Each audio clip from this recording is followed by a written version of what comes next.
had some cheddar cheese. Cool. Well, we've talked for a long time. Mm-hmm. Good luck editing it, Jason. Split Tube Media and the Cinesthesia podcast present a special daily October podcast. Help to the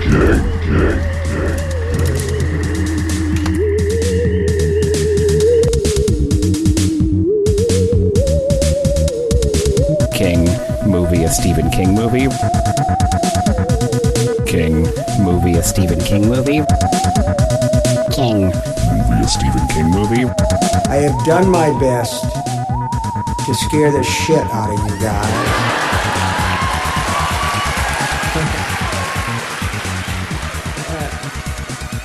Listen up, you mackerel snappers. Is that us or the audience? I don't. Do you feel like a mackerel snapper? I've never snapped any kind of fish. I'm vegetarian. Listen up, you mackerel snappers. This is another Mac Snappin' Snap Mackie episode of Hell to the King. Snillion? It doesn't work. I don't know. What? Get off my back, Jason. Get off your Mac. Snap off my Mac. I'm 25 days into this project and I'm dead in my brain. I'm going to read you all three of my notes verbatim. Are you ready? Pangborn, Harris, 1993. That's the first one. Lord of Illusions is 1995. And then the third one, this priest. What do you think the priest one is about? I don't know. I must like it. Oh, because he was good. He like runs around with a gun, doesn't he? He's like a cool... Do you mean the like... Isn't there a good priest? Oh no, he threatened someone with a pitchfork. There's like an anti-gambling priest, and then there's like the pro-casino priest. Yeah, I don't remember which one I like. I liked one of them. The priest, well, there's the reverend and the priest slashes a dude's tires, and then, I'm almost certain I know what you were referring to. It's when the reverend and the priest are facing off. And one of them threatens one with a pitchfork, right? Everything's coming to him. Well, no, it's the reverend has... it's not a pitchfork. I don't actually know the name of it. It is some sort of farming implement that's like a giant spear axe. A scythe? And the priest... No, well, it's not a scythe, though, because it's like... It kind of looks like if a canoe oar were a blade. Yeah. Like, I don't actually know what it is. But they're facing off, and the priest doesn't actually have anything, but he just dodges and then catches the handle of it and punches the guy and steals it and then beats him up with it. And then is about to chop his head off. So it was amazing, like, Krav Maga priest. The ongoing saga of my notes app. This one is titled "Everybody is Insane Everywhere." It's true. Which is the first scene of the movie where I fell in love. Yeah. Shut up! You know, guys, I moved here and I thought, great, I'm out of the big city and I'm finally in a place where everybody isn't going to be crawling up everybody's asshole every day. A place where maybe my biggest nightmare was going to be getting some goddamn cat out of a tree. But forget that! Everybody is insane everywhere! We are. The finish line is in sight, Jim. That's halfway. This is the beginning of week 4. Okay. We're entering the home stretch. I'm choosing to believe you. We are back here on this ongoing real-time document of two men losing their primary cognitive faculties, and then just broadcasting it, probably irresponsibly. We are... What are you looking at? I'm paranoid.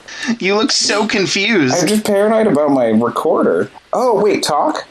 Jason, say words? You can't hear me anymore. Can you hear me? Okay, sorry. I can now. Don't fidget. Just goofing things up. Don't worry about it.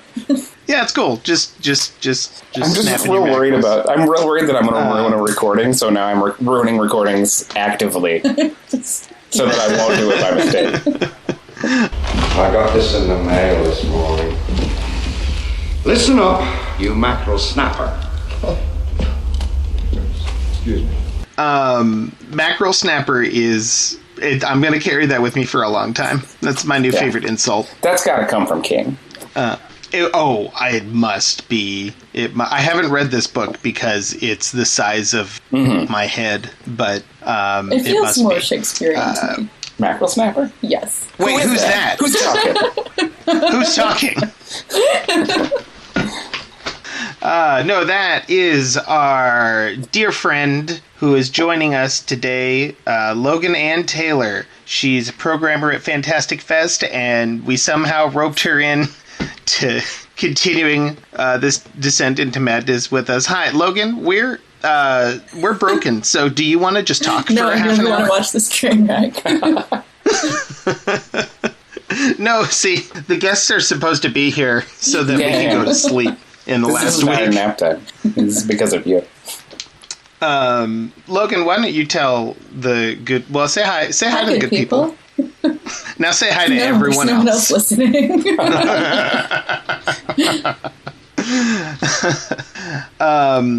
What movie did we make you watch? You guys made me watch Needful Things this time around. Needful Things from 1993. I've already forgotten what's the name of the Max von person Sydow. who directed No, it. it's Max Fraser Heston. Yeah. Yeah, I don't. It's a Fraser Heston classic, Jason. I don't know why you're The famous that. Heston, the only Heston anyone knows. Yeah. Also Fraser. the only Fraser. Yeah, Yeah. the only Heston anyone knows. But He is the son of Charlton Heston. Oh, Yeah, no, he is I just actually. looked it up. Yes, he is. And he, the only was a time good he was ever boy. in a movie is he plays the baby Moses in the Ten Commandments. That's end on top. Yeah, right? He nailed it as a baby, never acted again. Instead, directed, 4 forgettable movies and Needful Things. yeah, and importantly, Needful Things is Yeah. not forgettable. Including City Slickers. it Wait, might be sorry, a lot I just of looked at other the things, list, and but- he directed No, City he was Slickers. second unit director. No. Yeah, he was second unit director, Pamplona, Spain. I no, think you're I right. saw. He didn't do Yeah, anything I in his assume. life. All he did was this movie and Baby Moses. Which, what a good career. Well, look, if you had to choose two things, yeah, we're deep into the latter we are, portion Jason, of our King. we vaulted world, our King across travels. the centerpiece of your concentric circles, and we The landed Rubicon. cleanly on the other side where there was no prestige left. Stephen King had a run of 3 movies where he was a prestige writer. It's all downhill from here. Well, I think that prestige comes back in Does the it? 2000s. Like Mist. Are we going to get there? We're not going to. Those are the movies we're not going to watch. Is the second prestige era. Well, partially because so the thing that we skip over on this podcast are the non-horror movies, and those have always had a higher pedigree and like a greater critical reputation. You get Stand By Me in the 80s, but then probably most significantly you get the Shawshank Redemption, which is still, I guess, one of the most beloved American It's films still of all like time. number 1 on IMDb among Oh, white really? males forever and ever. Yeah. Should I watch that one? I mean, it just plays on a loop on TNT. Should I turn on TNT someday and catch part of the Shawshank Redemption? Have you never seen it? Have you seen Green Mile? No. Green No. Mile's epic. Yeah. Yeah. All right. Jason, let's do a November series Yeah, where we we're- watch all of Stephen Oh, King's that's- non-horror movies. Hearts of for Atlantis. No, I'll be giving thanks that this is over. But so we're skipping a few of his things that would be more high profile. Here's the question, but Jason, is I that, feel do like those movies also have Bonnie Bedelia in them? Because if not, I don't care. Yeah. Good point. right.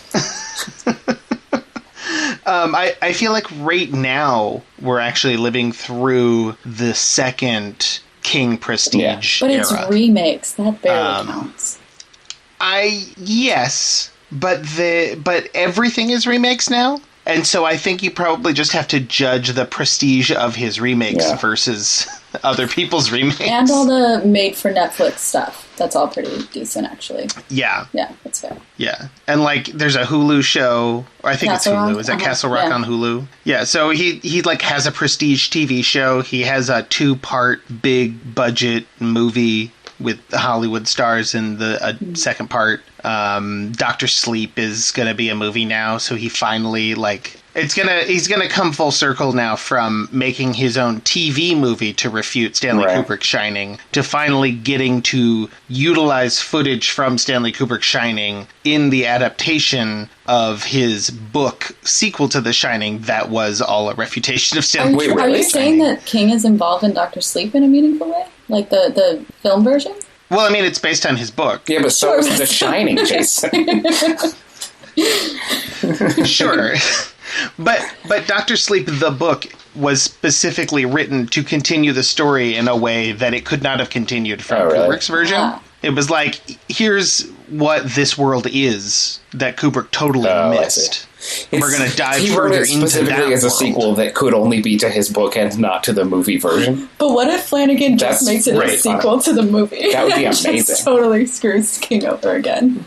Well, I think just by focusing on, like, Danny as an adult and focusing on this whole mythology of Shinings, which, as we discussed on this show, Kubrick skates over and dismisses immediately. Jason, what if halfway through the movie... That already is going to What if halfway through the movie Frozen Jack Nicholson shows up, though? Because that's how you get me in the theater. Yeah, what are we talking about? Where are we? It's just, this is another episode where I'm just starting off with some sort of like meta King theory, and it's even more half-baked than any other one. So let's just get back to the movie that we watched. I think that's all I have to say about Needful Things. Have you guys been talking in general about his reception, King's reception to the movie versions of his stuff? Like, do we know if he likes Needful Things? I don't know specifically. And we talked a little bit... So we've referenced it a little bit, and we actually went a little bit deeper into it in a segment that didn't make it into an aired episode. It was referencing another writer who was talking about how Steven basically just puts on a face of being fine with all of the movies because he doesn't want to alienate the audience who will turn on him if he like expresses any kind of elitist opinion. At the same time, we've definitely found... Well, he notoriously hates The Shining. And I at least was able to find him talking about how Firestarter was a failure, even though it was a slavish adaptation. Right. Or partially because it was a slavish adaptation. How it fails. I agree. Yeah. Okay, so he's just not happy if you follow his book or totally divert. Yeah. Great. Yeah. Well, I think with Kubrick had like a very particular divergence for him, where the story he tells is Kubrick calls him up, and like has his people call him up, and they're like, hold for Stanley Kubrick, and then Stanley Kubrick comes up the line and goes, Steven, don't you believe that all ghost stories are fundamentally optimistic? And Steven's like, what? He goes, well, if there's ghosts, then that means there's something after death. I think that's fundamentally optimistic, don't you? I mean, I agree with him. Yeah. Sure. But then Steven was like, well, Mr. Kubrick, what about hell? And there was like a long pause, and he goes, I don't believe in that. And then the conversation was over, and he never talked to him again, and then he just made the movie. Even then, hell is optimistic compared to just not existing. Guys, we're going so far. I wouldn't agree with that. I wouldn't agree with that, and neither would Stephen King. But we can fight about that on a regular I would rather episode. Non-existence than actual, like, hell. This is so much headier than anything Stephen King has ever done himself. That's probably why he was like, what? Is he religious? Is Stephen King religious? He doesn't seem to like religion. He seems to hate religious leaders. Yeah. So why is he into hell then? It's just a really Christian idea, hell. I think he might be somewhat religious, but I think he might also just be into the trappings. I would say he's moralistic. Sure, he's definitely. Yes. So there's like a hell punishment component that I can okay with. Sure. Yeah, I think he's probably not like subscribing to any particular interpretation of hell, but that he doesn't believe in just a cold, nihilistic, value neutral universe. Yeah. Like a Kubrickian prisoner's dilemma type situation. Wait, Jason, is The Prisoner's Dilemma the one where you want to watch The Prisoner, but they stopped making it 40 years ago? That's not a dilemma, Jim. They're all available on home media. Call now. Logan... I'm sorry we didn't get you on earlier in the month, Logan. Logan told me, Jason. Logan told me that this movie is longer than what we watched of it. Yes. It was a 4-hour miniseries. Yes. And then they cut it down. It's like 3 hours long, but on television with commercials, 4 hours. But what we watched was 2 hours, so I don't know if we goofed up. We watched the theatrical... By only watching the correct amount and not watching far too much, like I have with everything else where there have been options. So the longer version is not available, is my understanding. Then I don't feel bad. Because it wasn't originally a miniseries. It was originally a theatrical film, but then it was released as a 4-hour edition on television. So when they were shooting the film, they shot a bunch of extra stuff for it to be released on television? I don't know what their intent was. Or did they just play it all at half speed? It's just much slower. No, it includes a whole bunch of stuff that's not in the theatrical version and only was ever in that TV airing. It's kind of like the Godfather saga. Was that released as a TV movie? They re-released all of the Godfather as a TV miniseries with extra footage that included a ton of footage that weren't in any of the films. So bizarre. And that version is like not available. But has anyone ever liked that version more? Or are they just like, we're watching an hour of mundane footage that was cut on purpose? Like, do we know? Is it extra stuff that was cut out of the movie? To have liked it. Did Francis Ford Coppola shoot more knowing it was going to go on TV? Or did someone later go back and shoot extra stuff? Or scoop up loose ends. No, it's stuff that wasn't in the films, but it was like extra scenes that they decided didn't work for the pacing of a theatrical release. But then when it was put on television, they were like, well, television is just one thing after another and it never ends. So why don't we just put in all of the different dramatic scenes that we didn't put in the film? Because in a film, you care about timing and structure. And in television, traditionally, you don't. You just care about having more minutes to fill. That's insane. That helps me understand a lot of these characters, though. I mean, so many of these characters in the version we watched are like 80% of a human, but missing like the beginning or end of a human. There's also, Jason, I don't know if you want to sum things up. It's Max von Sydow shows up at a town and he's the devil and he sets up a store where if you buy something, he makes you do a favor and he uses all the favors to throw the town into chaos. That's the movie. And there's a sequence where it's, half, 2/3 of the way through, I don't remember, where he has people doing favors and it feels like it's really skipping. Because at the beginning you sort of see he's like, all right, you kid, go, throw apples through somebody's window and throw poop on their laundry. And then he's like, all right, you go to put mean Post-it notes in a guy's house. And then towards the end it just feels like things are just happening. It's like, no, stab them. Stab them right now. And everyone's just screaming on fire. It feels like you missed 2/3 of what the pranks are that would put things in motion, And I wasn't sure if it was written sort of skipping over some steps in a way where he just didn't want to bother mapping it out, or if they had clipped it down for expediency. I will say, I think it's like meant to be kind of a dramatic curve, right? Yeah. Where like things start really subtly and all human beings, this is like my whole theory of the movie, all human beings are like decent and will do like a shitty thing every once in a while in order to like maintain what they need, but like are generally decent people. Sure. And then there's just a tipping point where every piece of decency falls out the window like simultaneously. Yeah. And so I think the movie's more just like hitting that point, and it does feel like just everything collapses simultaneously and everybody becomes an asshole at once. That's fair. But it could also be other things. I think Logan's absolutely right. Because I think when I was watching it does. The only note I had was sort of along your lines, Jim, is that it felt like the missions that he was sending people on, it all seemed of like a certain caliber, except for that Hugh guy who had to kill Kill and whose hang that dog. mission is like, stab and skin and hang a dog So corpse. that like jumps out of the closet. So insane, It's Jason. horrific. It's so insane. But that's at the same time that the boy is throwing the apples. Mm-hmm. And that it comes real early. Amanda Plummer is putting parking tickets in JT Walsh's house. Yes, it comes very early. But he was like a permanent asshole. Like he was already. Skinning a dog that's is the so thing, is that- extreme. It's a lot to do. Well, but that's the thing, is that I think what Logan's saying is right, is that what I ended up deciding about that, and what I feel like the film was doing, is that was the guy that he found who Sure. could do the one extreme part. Which he needed one super brutal thing to kick everyone off. Yeah.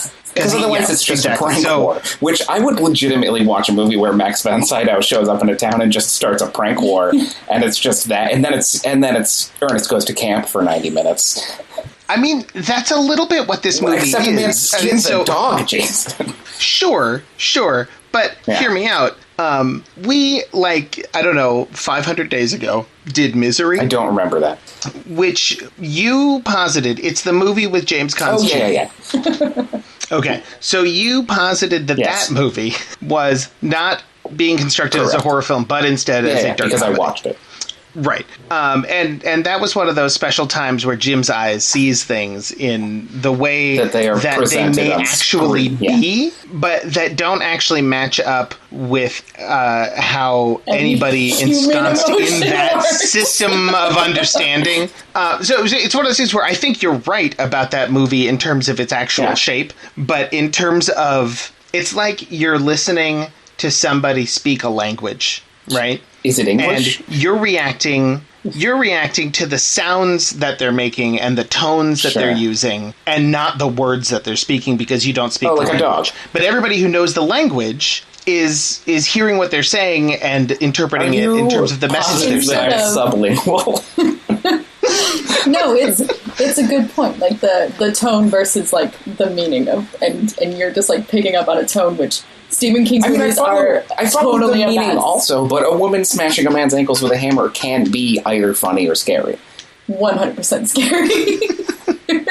That's a thing that can go either way. It can. I'd say it can go either way. And I in think this in movie, that it's film, fun. yes, exactly. This is where I'm going. This is the actual dark This is comedy definitely, I agree, in the mix. that this movie also This is is a dark comedy. 100% a goofball romp that is at the same time occasionally dark enough and brutal enough to still work as We're back a in horror Needful film. Things. This is a Oh, genuine horror 100%. comedy. I mean, when those two women kill each other, that is Yeah. like a slapstick routine Yes. gone horribly awry. Yes. It's Yeah, amazing. This movie is super goofball. It's like almost, if it were, I think if you had a little bit more time with each character, it's a mad world, but with murders. I think it's still Sure, that. sure. I mean, I think that it would be even more that, but I think that's all I'm saying absolutely is I the want to watch right the TV point. clip. Yeah. Because I think that would be even more that. Because I think there would be more wacky hijinks in that, this movie never isn't delightful. You know, it doesn't drag, and maybe could use another There's hour. like 20 characters. It's super dense. There's plenty happening. Yeah, but like everybody is, first of all, everybody's super well cast. Everybody's doing a bit. So like, I was looking up some of I looked up the screenwriter. Did you guys see who wrote this? W.D. Richter. I know that name, but I don't remember why. He made Buckaroo Banzai. Oh, that's why. That is exactly why. And it's almost exclusively a comedy makes writer. sense. Wait, what do you mean? What are his non-comedy credits? Well, nominally this. And that's actually what I was going to say, is that I think this is a reverse Misery, where if your claims about Misery have any validity at all, it's based on the fact that William Goldman, the screenwriter, was writing something from a place of rage, and Rob Reiner, the director, was directing with a meathead. And so he may have like taken a film that was actually written in the language of horror and sort of unintentionally turned it into a little bit of a goofball, a light rom-com, because he's just, that's what he's doing. This I feel like is the opposite, in that W.D. Richter clearly knows exactly what he's doing on a script level, and then gives it to somebody who's been hired to make a Stephen King horror movie, and doesn't necessarily, because the way it was directed, even the way that romp, like of a knife fight was directed, everything's played super straight. Yes. And I think it's because the director thinks he's making a horror film, but the script is so strong and includes things that are script based rather than sort of like timing based or performance based, like the husband walking up on them as they fall out of the window and being like, "Oh my god!" That I feel like that if you're giving this to a mediocre director who thinks he's making a horror film, you end up with a perfect horror comedy because he tries to shoot it like it's scary. Right. But the Which script is the best way to do horror comedy. I will say, Jason, though, that the one quibble I have with that, and I don't want to give this director more credit than he deserves, but there has to be some knowledge on set that it's a comedy, and it may just be that they have such a strong cast that they all read the script and understood what it was, because no one is turning in a performance that is masking or misunderstanding that it's funny.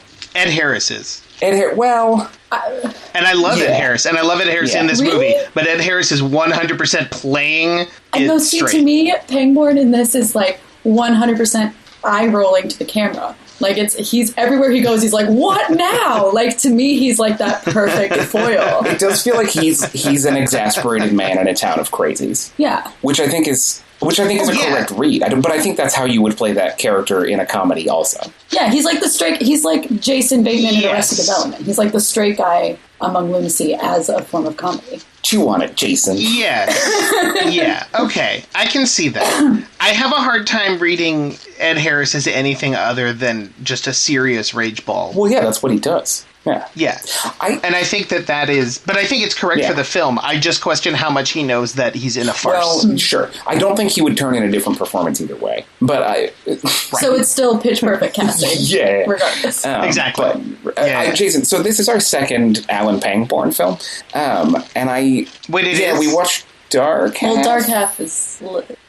2 days ago. That's Alan Pangborn? Alan Pangborn is... I 100% didn't Michael Rooker in that film is also Alan Pangborn. Yeah. Which is both of those... Yeah, I just read him as Michael Rooker. I didn't comprehend that. It's hard to look past Michael Rooker. Both of those are such strong castings, and when I watched that on Dark Half, I was like, oh, this is the perfect Pangborn casting. And then Ed Harris, I was also like, oh, this is also kind of the perfect Pangborn casting. But Jason, I didn't realize there have been so many small town delightful sheriffs. I didn't realize that Pangborn was going to loop back around. And now that he has, I want him to be all of the small time sheriffs. Why isn't he why wasn't Richard Farnsworth also Alan Pangborn? Why isn't he? I want him to be. I have a note myself that 1995 is when The Lord of Illusions came out, because Lord of Illusions is my go-to dark, gritty detective who deals with monsters. Should have been a series, but this Pangborn was first. He was in 2 movies before that came out, and why didn't he get a whole series just repeating? Why aren't there 30 Alan Pangborn films? Right, and now there's Castle Rock, and he is a full-blown character. Is he the main character in that? I have not watched it, but I did look up Alan Pangborn on like a Stephen King wiki earlier today, and he is like in every episode. Okay, well, good. Oh my god! And it's the world is caught up with me. It's a third perfect casting. Who is it? Yeah, Scott Glenn, the astronaut. Yeah, another astronaut from The Right Stuff. Really? That's amazing. Was Michael Rooker at The Right Stuff? Because he could have been. I don't think he is, though. It would be pretty great if Alan Pangborn was exclusively played by Right Stuff astronauts. That would be amazing. I kind of like the theory that astronauts make really good sheriffs. It makes sense. It's totally tracking for me. That tracks. I'll settle for if he's ever played an astronaut, but Guardians of the Galaxy does not count. He's a space monster. So this movie's charming and hilarious and also occasionally genuinely dark. Yeah. And I was really, like, I thought maybe that I was just suffering from Stockholm Syndrome. But I was really feeling this movie. This is the second one that's come out of nowhere, I think, to be delightful unexpectedly. Is that true? Maybe this one, we're sort of in a run now, Jason, I think, of movies that seem like they're not going to be anything and then kind of doesn't tickle off. This is like your original thesis. Yeah, I think we're coming back to my thesis. I think there's a dip. I think there's a dip before it. Oh, great. I've been wondering, Jim, honestly, I haven't got back to tally it up yet, and I think we're going to maybe do that in the final episode. Like, do some rundown, maybe do some brackets, maybe do some top 5 lists, like late night style. I don't know what we're going to do for the last episode. Probably just moan for half an hour. I'm going to lie on the floor and just scream. I'm starting to wonder if maybe you're going to come out on top. I kind of feel like I am, Jason. I feel like there have been more we got good some movies left to go. Yeah, well, yeah. We also just talked about how it's all garbage from this point forward. But in terms it of might not prestige, be. at least. Well, yeah, but there have only been 3 prestigious, maybe 4 prestigious ones total. And I would say the best ones haven't been prestigious. Have his TV movies been like far. better? Would you say? What have you guys looked at TV with? Salem's lots of pretty high watermark. Yeah. I don't know. Other than that, like sometimes, and it's like which is again fine. Go it's listen like to the episode, Logan. Yeah. Sorry. Just listen to the internet. I think ends up in my column. I think so too. Even though at the time I was trying to mount an argument for it being better. There's so much good stuff in it, and also we were coming off of. I don't know. I feel like every movie came right after Cujo. Every movie does come right after Cujo.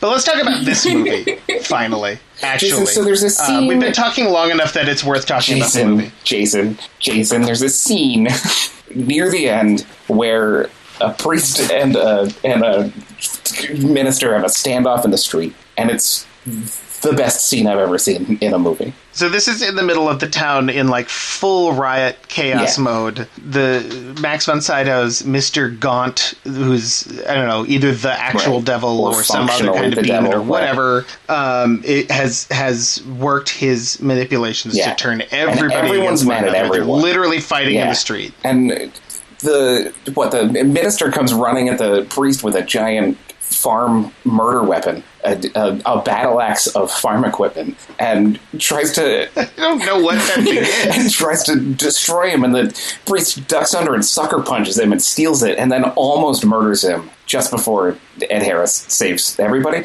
But it's both... I wrote myself a note because both of these religious leaders, I think Stephen King's obsession with small-town law enforcement and religious leaders, they both come back all the time, and they're both always delightful. And this movie has 3 of them.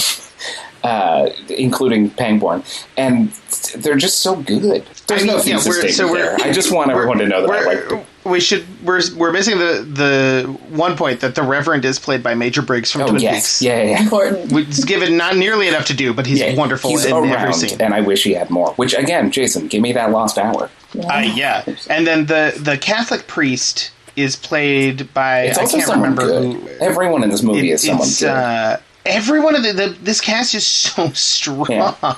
It's William Morgan Shepherd, who is just in like a million things. But he's just like this like super dense, muscular, bearded old icon of New England hardiness. You believe that he could murder someone with a piece of farm equipment for sure. Oh yeah. And I was about to say, and I don't mean it. I don't mean it based on how much you believe he could murder somebody, but just a little bit in terms of his demeanor and his facial hair and his voice. It reminds me of your dad. It's not a religious reference whatsoever. I could see that. I mean, I don't think my dad could murder someone. Sorry, Dad, if you're listening. I just don't think you could. No, I don't think he could either. He's also not a papist. No, it's true. And I am glad this movie finally took it to the papists, right? With their pagan idolatry. This movie has so going into this movie, I thought that I knew what this movie was more or less about. What was that? What was your thought? I thought it was about a pawn shop or like a curio shop where everything that was sold was basically a monkey's paw. Oh, interesting. And so I thought it was just going to be a whole lot of ironic monkeys pawing all over the place. That would be a much worse movie. That would be a one-note movie. I agree. Yeah. But it wasn't. Yeah. It wasn't. I really like that the gimmick here is instead that Max von Sydow is just using all of these pre-existing rifts and tensions within a small town to set everyone against each other. And like holes in their humanity. Yeah. It's yes.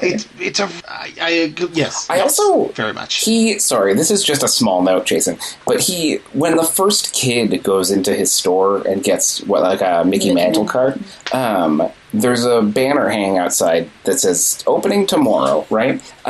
Which makes sense because he wants people to come in and peek in his windows. But Jason, it's like a fabric hand painted permanent sign. Which at first I was like, why would he have gone to the expense of making a high quality permanent opening tomorrow sign? And then by the end of the movie, I was like, oh, it's because he changes towns every month, and they should have seen that as a warning sign.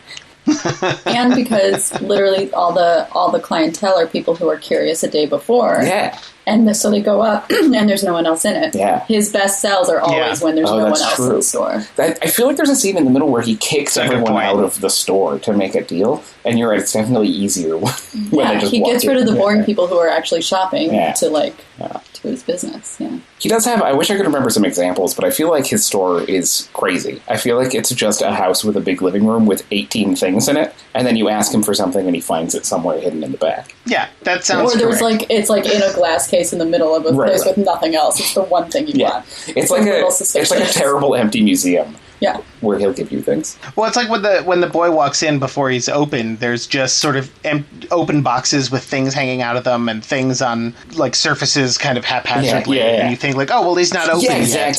But then the store never changes. He opens it and it's just that. It's just like a house with some stuff. With like the treasure island in the middle that you need. Which I would go to that store. 100%. If I knew where that store was, I would 100% shop the store of things just kind of sitting around the place. Just kind of random stuff. It's a good model. Jason, one of the main characters in this movie is named something Keaton, and I think he's named that only so that they can call him Buster. 100%. Yes, that is 100%. Well, but also he's a gambler who lost a bunch of money, so he went bust. Oh, I never put that together. Yeah, that's my... I wonder what it is in the... Because that sounds like something... Certainly the Buster thing's probably from the novel. I don't actually know. I know that character ends up fulfilling a role that a different character fills in the novel. Then that is really disappointing because his name is so important in his final scene. Yeah, right. Which, maybe that's not how it goes. Yeah, maybe they were like, we're making a movie, we're going to give him a big Buster Keaton scene. Mm-hmm. I think essentially... Well, first of all, I don't know what came first, the script or the casting of J.T. Walsh. But obviously, once you have J.T. Walsh, you give him lots of scenery to chew. Because he's amazing. And completely insane. But I think originally in the story, not that we have to get too far into the adaptation game, but the whole thing where he's using that toy, that one extreme drunk dude to do the more extreme stuff. In the books, he finds a hardened criminal and turns him into his henchman and has him importing guns from New York and doing all of this actually this whole intricate thing. This is so much more Stephen King though, because this guy is a former bully from high school because he's got his Letterman's jacket. He's 100% one of those King bullies that he always... He was totally. Definitely a greaser with a cool car who murdered someone when he was sometimes 17 years back. old. Yeah. So I think the Hugh guy still kills the dog in the book, but he doesn't do a lot of the other stuff. And I think they just condensed it down into... They took the criminal character and they split off parts of him, put some of it in Hugh, and then put a bunch of it in Buster Keaton. Jason, this feels like... I know we were talking about this, 1 or 9 days ago. Usually when the movies make very different or make divergent choices from King, we are delighted by the King version of it in which they've done it. But I think this is one where this feels stronger to me because this keeps it a cutesy small town where Sydow really has to put the work in to get them to be murdering each other with farm implements. If you have a hardened criminal bringing in machine guns, who cares? Yeah, and also it gives you that amazing moment where because with the Hugh drunk character, it just keeps escalating. Where it's like with everybody else, there's these little pranks, and then you get Hugh, where it's like, I'm gonna keep my jacket, dog. Here's a knife. But then the next time he goes to von Sydow just looks at him and says, and pulls out a shotgun and hands it to him. He's just out from under the table, like, and we're taking it to the next level. Can we talk for a second about Max von Sydow? No. And just, okay. So, moving on. Tell me about Max von Sydow. Who's that, Jason? Well, Max von Sydow is a fucking king. He's a legend of international cinema, and the fact that he's in this as the devil is... This movie would not function. No. There's maybe 2 or 3 people, like, tops that could carry this role and this film in anywhere close to the same way. Agreed. The best thing he does, and I'm sure this is unnecessary to say, but he is so good at adapting to each person he talks to, right? Like, he is so charming with, like, little old women, and then, like, he can, like, shoot the shit and, like, smoke a cigarette with, like, the drunk guy. Like, he's so... And then when he is, like, making out with Bonnie Bedelia, I never knew I was attracted to Max von Sydow. Right? He's so good. Yeah, and he's able to, like, it's the script, obviously, that's, you know, giving the character all of these different bits of business, but, like, most actors couldn't do them all convincingly. Right. It would be like one of those, I don't know, I'm sure there's, like, I'm trying to think of a comedy where somebody has to, like, take on different roles, but there's always, I feel like there's always one where it's like, oh, that wasn't quite in your wheelhouse, but, like, there's nothing that's not in Max von Sydow's wheelhouse. It's just everything they throw at him, he's got it.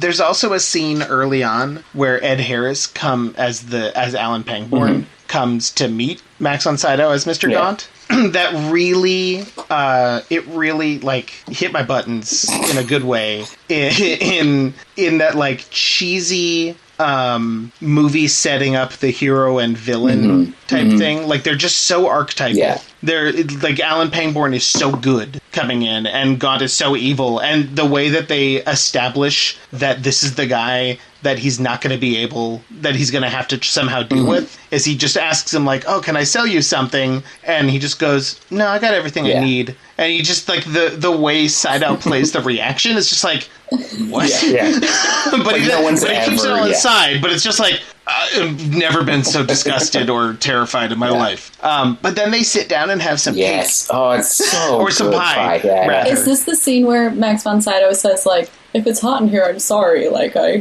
tend to turn up the heat. Like, he makes, like, the worst, like, devil pun of all time. That is the worst pun. I can't remember if it was that scene or not. It is the scene where Max von Sydow says, I wish I had some cheddar cheese. Which I definitely want as a ringtone.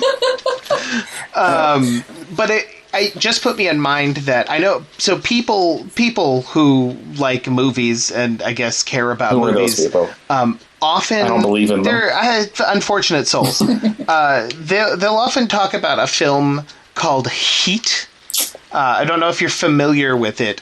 It's by a director who is a man who is named Michael. Okay. And in Heat, there is a scene it's not that boy George Michael. No. He's a boy. No. He's a man, George Michael. Wait, what? It's a man, Michael. Man, comma. In the movie Heat, there is a scene that is often cited as one of the great scenes in modern cinema history, and it's the scene in which Robert De Niro and Al Pacino, who are playing antagonists to one another through the film, finally sit down at a diner over coffee and act across from each other. Ed Harris and Max von Sydow eating pie is my Bobby De Niro and Al Pacino in Heat. I feel that. I care about it so much more than I've ever cared about that dumb movie. But watching that, I kind of understood what other people feel when they watch it. They're watching Needful Things in their hearts. I didn't know I needed Ed Harris and Max von Sydow to meet and be mortal enemies in a film, but I did, and now I have it. Are we saying that Ed Harris is the Messiah? Are we going so far as to say that he is at least an angel? He's at least a saint, right? Like, he's driven the devil out of his face. Yeah, because here's the... If we're taking Pangborn as a consistent king character who lives and works as the law in a town where true evil shows up on the regular, he has to be some kind of at least saint, right? Because he is the strictured force for good that maintains the forward positive motion of all time. He's in touch doesn't with quit. some higher power that is like beyond the supernatural that affects everybody else. Yeah, fascinating. Because at the same time, it helps. That's true. All good heroes live on a boat. Quincy forever. Quincy is the only good Food hero. poisoning? We're talking moida! He lived on a boat and ordered every meal he ever ate from a bar.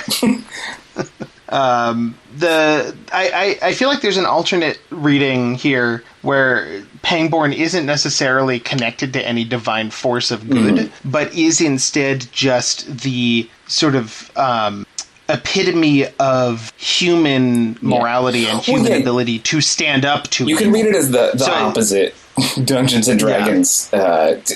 What are these called? Axis, the opposite axis, where he's like where all of these evil things that show up are fighting for chaos. He's like just about lawfulness, right? He's about keeping in line.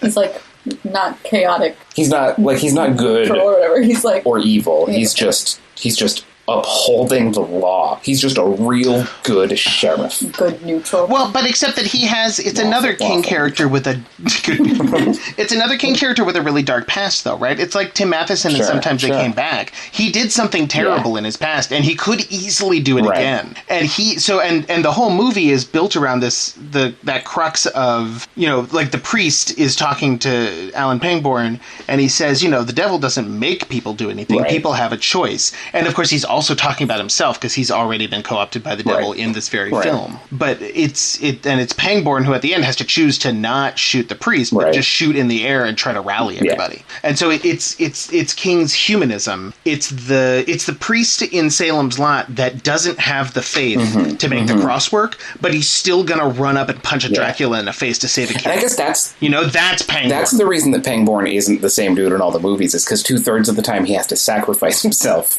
for the greater good, so it can't always be. Yeah, like a lot of those characters die, but they're all part of a core humanity in that King is positing as the only thing that's going to ever, if anything, can defeat these evils, can defeat the Pennywises, can defeat the Draculas.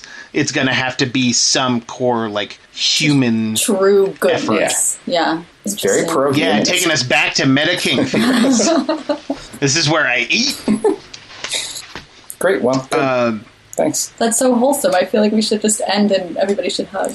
I feel like we couldn't possibly do enough justice and haven't done enough justice to just the number of strong choices being made by all the actors. There's no way to portray these. Like, I don't even know if an extra hour of film would do anything to change the feeling of these characters. Because could be all a of these full characters. This movie could be an ongoing series where Gaunt is constantly creating chaos and Pangborn is constantly fighting it, and that's the whole show. It would be like, and I want that. What's that one where that guy goes to Alaska? It would be like Northern Exposure, but with a force for good and a force. Instead of the main character just being like, these people are so weird, these Alaskans, he would be like, why are they all murdering each other? It just sounds like a really great procedural. Every time it's like they start from scratch. It's but you always know who's doing it. Yeah. And it's constant hijinks. I love that show that we just made. I want that show. Yeah. It's like Inspector Gadget and Dr. Claw. Yes. He's always behind whatever it is that's happening this episode. Exactly. And at the end of every episode, he's like, I'll get you next time, Pangborn. Meddling kids. And then his cat screams. Joe, a thing we didn't mention that I think is worth just touching on is that Max von Sydow is as handsome as he can possibly be. Not that I'm saying he can't be handsome. He's very handsome. And then whenever he's alone in his house, suddenly he has weird, gnarly, rotten teeth and long, gross fingernails because he's evil.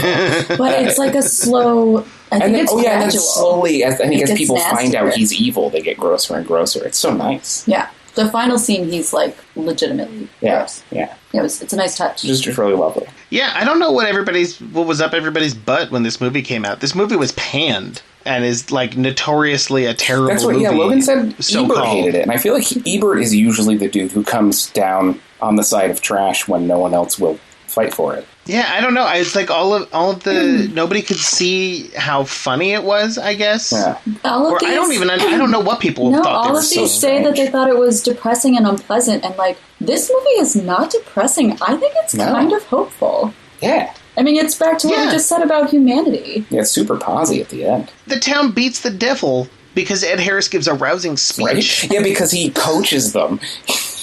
To stop wanting shit beyond what they already had. Yeah. It's so lovely. Yeah. He's like, clear eyes, full hearts, can't lose to the devil. Yeah. No, I thought, like, it's not, it's not a perfect movie. It's not my new favorite movie, but it was just so what is your new favorite movie? My new favorite movie is, I don't have a good joke. Sorry. It's all right. I'm very tired. I don't really have anything else for this movie. It's another one of those surprisingly good movies. Yeah, consistent delight. I consider this like the most small town of all of his stuff. Like to me, this is the most quintessential.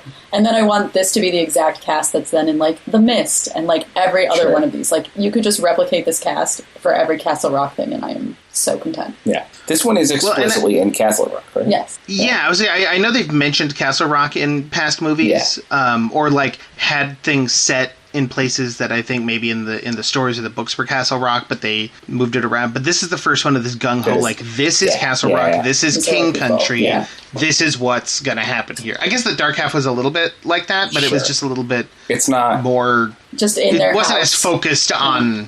Yeah, it's also, they're like in it sometimes, and they're not in it sometimes. Not in it sometimes, it's like a place. It's never a character, the town. In this movie, the town is the main character. The town is Pangborn's sidekick. I would 100% watch a Pangborn TV show. Though, ironically, I'm probably not going to watch Castle Rock. No. I would watch one that we invented and made. Yeah, it needs to be much more explicitly, like, episodic television. I don't want this. Prestige television can kiss my ass. Ooh. Wait, I have one more really important question. Can you have a lot more? Because nothing we've said has been very good, and I'm willing to edit the entire episode down to just whatever you say in the next 20 minutes. What is the thing that they could put in a store that you're skinning a dog over? Or just throwing apples into a window for? Ooh. Those are super different. Oh. Yeah, let's go with the apples. Like, nothing. Same difference. Yeah. It would have to be really good to skin a dog. What thing would be... I don't know. I mean, I think the trick of this movie is that if you watch it and you believe that you would never be in that position... They'll find it. And it takes a lot of self-knowledge to figure out what that object might be. Well, I think it's so smart to have the kid throwing apples first. Because the kid throwing apples... At first you're like, oh, that's a weird thing for him to do. But then for the first 2 or 3 apples, he's just a kid doing a dumb thing, having a good time. He's doing a thing. I've thrown snowballs at houses like that. I've thrown, I've done that, but without smashing the windows. Yeah, and it's not until it's like 6th or 7th apple that he actually starts to do destruction. And then you're like, oh, this kid's doing this house. And what he but by then you're with it. Yeah, but it's so innocent. Like, it's a pure way to start. Because you're like, oh, of course, you want a baseball card. Right. Because of his dad. And that's then your answer. Where he yells that he has to go to hell. You do think you would like to say that nothing could get to you? Oh, no, I would definitely. I just don't know what the thing is. Like, what if I'm just sitting here with, like, my answer ready? It's like, do you have one? Do you have no, I just wanted to be so covetous to be like, 1975 Chanel bag. But I'm trying to think of what would be that meaningful to me. If somebody would fund my next feature, I'll throw apples through anyone's way. You'll skin a dog for that. Maybe. Depends on who's done. Yeah, I mean, I'd like to say we're a couple of Pangborns, but I'm not. I don't know. I would love to live on a boat, but I would maybe throw apples through a window to live on a boat. Who knows? I would also say that, like, part of the idea would be that you don't know what it is that you need until you go in the store. Sure. But that kid walks in and he's like, what do you want? He's like, what I want. I want this baseball card. Yeah. Because later on, the dude's like, here's your jacket. He starts producing things. He puts it in the window. Yeah. But that kid knows. Maybe he had to ask the kid because as a kid he was more innocent. And so he had to, like, I don't know. There's no reason to make it more complicated than it already is. Yeah. I like it more that you don't know what you need till it's gone. Until it's gone. Well, thank you so much for joining us in this. You're welcome, Jason. Jim, I can't come back. I'm not spry. My mind is no longer agile. I can't navigate these speed bumps. Sorry, I'll get out of the road. The elastic in my mind is gone. I just have a saggy pair of sweatpants in my head. Thank you for having me. Thank you, Logan. It was nice having you. Jason would also thank you, but he's died. He's gone.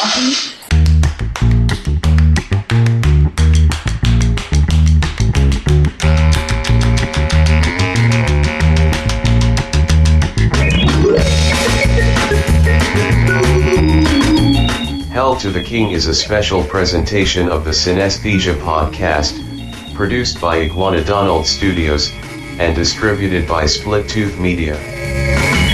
Music by Loyalty Freak and the Cocktails. Hell to the King would like the number 6 with coffee, hold the sausage.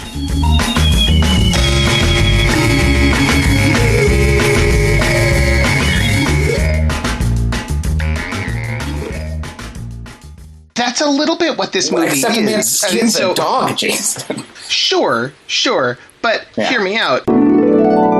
Cinesthesia.